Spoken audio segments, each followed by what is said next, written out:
các món ăn không thể thiếu trong mâm cỗ ngày Tết, giúp Tết thêm tròn vị. Ẩm thực là một nét văn hóa của người Việt Nam, vì thế mâm cỗ ngày Tết rất được mọi người chú trọng. Mâm cỗ có thể lớn hay nhỏ tùy gia đình và từng vùng miền. Tuy nhiên, có những món ăn hầu như không thể thiếu. Dưới đây là những món ăn mang đậm nét cổ truyền, bản sắc trong ngày Tết ở nước ta mà bạn có thể dễ dàng làm được. 1. Thịt gà luộc. Gà luộc là một món ăn quen thuộc, không thể thiếu trong các mâm cỗ, nhất là trong dịp Tết. Đĩa gà luộc xuất hiện trong mâm cơm đãi khách sẽ thật nổi bật nhờ màu vàng ươm, căng bóng, thịt mềm mà da vẫn dai. 2. Canh khổ qua. Khổ qua là một loại thực phẩm mang lại rất nhiều lợi ích cho sức khỏe của con người. Đặc biệt khi có thêm thịt và nấm mèo càng làm tăng sự bổ dưỡng cho món ăn. Có lẽ vì vậy mà canh khổ qua là một sự lựa chọn tuyệt vời với nhiều gia đình trong mỗi dịp Tết đến xuân về. 3. Thịt đông. Thịt nấu đông là một món ăn thơm ngon và hấp dẫn, thường là món ăn để đãi khách trong các dịp Tết. Thịt đông khi ăn có vị ngọt mềm, màu trong veo đẹp mắt, gia vị hòa quyện tạo nên một món ăn hài hòa. 4. Canh bóng bì lợn. Canh bóng bì lợn hay còn gọi là canh bóng thả là món ăn có trong mâm cỗ mỗi dịp Tết của người Hà Nội xưa.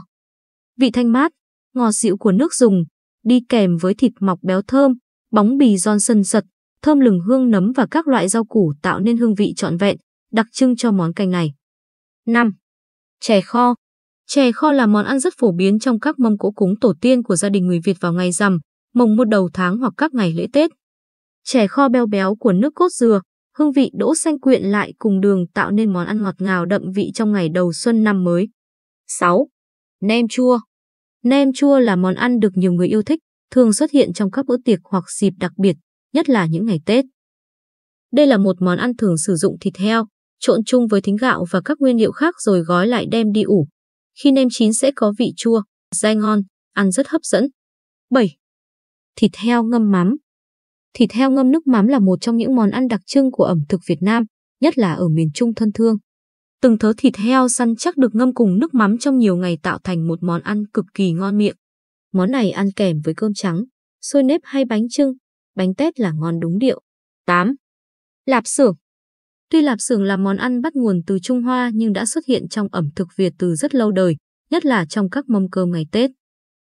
Lạp xưởng có màu đỏ hồng đẹp mắt, hương vị béo của mỡ, thơm nức từ gia vị xá xíu và rượu mai quế lộ, ngon dai sần sật. 9. Tôm chua. Tôm chua là một món ăn bình dị, dân dã của người dân xứ Huế. Hương vị chua thanh, ngọt đậm đà của tôm và cay nồng của các loại gia vị đã tạo nên ấn tượng khó quên cho những ai đã từng thử qua. 10. Nem rán. Món nem rán mang đến vị ngon và giòn rụm khiến nhiều người rất ưa thích. Món ăn không chỉ được sử dụng trong mâm cỗ ngày Tết mà còn được sử dụng trong những bữa ăn hàng ngày của gia đình Việt. 11. Giò lụa. Món chả giò cũng là một món ăn phổ biến trong mâm cỗ. Món ăn có thể kết hợp ăn với cơm hay bánh mì đều được. Chả giò cũng có thể bảo quản trong tủ lạnh và đem ra đãi khách bất cứ lúc nào nên rất thích hợp dùng trong những ngày Tết. 12. Canh măng. Những ngày se lạnh cuối năm, có một bát canh măng nóng hổi với hương vị thơm ngon, béo ngậy thì không còn gì bằng. Canh măng được nấu từ măng khô, giò heo. Món ăn đòi hỏi phải mất nhiều thời gian khi nấu nên bạn có thể nấu một nồi canh măng lớn để có thể cho cả nhà dùng trong 3 ngày Tết cũng rất tiện. 13. Thịt kho tàu. Đây là món ăn ngon và được sử dụng nhiều trong bữa cơm gia đình và là một phần không thể thiếu trong mâm cỗ ngày Tết. Món ăn là sự kết hợp giữa trứng, thịt kho, nước dừa rất ngon và hấp dẫn. Bạn có thể dùng món thịt kho tàu ăn chung với cơm trắng hay dưa giá đều được. 14. Dưa món. Dưa món là một món ăn không thể thiếu trong những ngày Tết đến. Người ta thường dùng dưa món ăn kèm với bánh chưng và bánh tét. Món ăn mang vẻ ngọt đậm đà của nước mắm cùng sự giòn tan của đu đủ, su hào, cà rốt sẽ làm cho hương vị các món ăn ngày Tết của bạn thêm phong phú. 15. Gỏi cuốn. Món gỏi cuốn rất được ưa chuộng cả trong bữa ăn ngày thường lẫn ngày Tết. Món ăn dễ làm và có rất nhiều rau xanh nên dù bạn có ăn nhiều nhưng cũng không thấy ngán. 16. Củ kiệu tôm khô. Củ kiệu tôm khô là món ăn rất đơn giản và dễ làm. Tuy bình dị nhưng đó là món ăn không thể thiếu trong mâm cỗ ngày Tết, đồng thời cũng là món nhắm rất ngon để đãi khách đến nhà. 17. Xôi gấc. Xôi gấc là một món ăn rất được ưa chuộng. Món ăn có màu đỏ tươi tượng trưng cho màu của may mắn. Xôi gấc được làm từ gạo nếp trộn lẫn với thịt quả gấc mang đến hương vị thơm ngon mà lại rất bổ dưỡng với hàm lượng vitamin A cao. 18. Bánh chưng. Bánh chưng là một món ăn truyền thống đã có từ thời xa xưa và đến nay nó vẫn được coi là biểu trưng cho ngày Tết.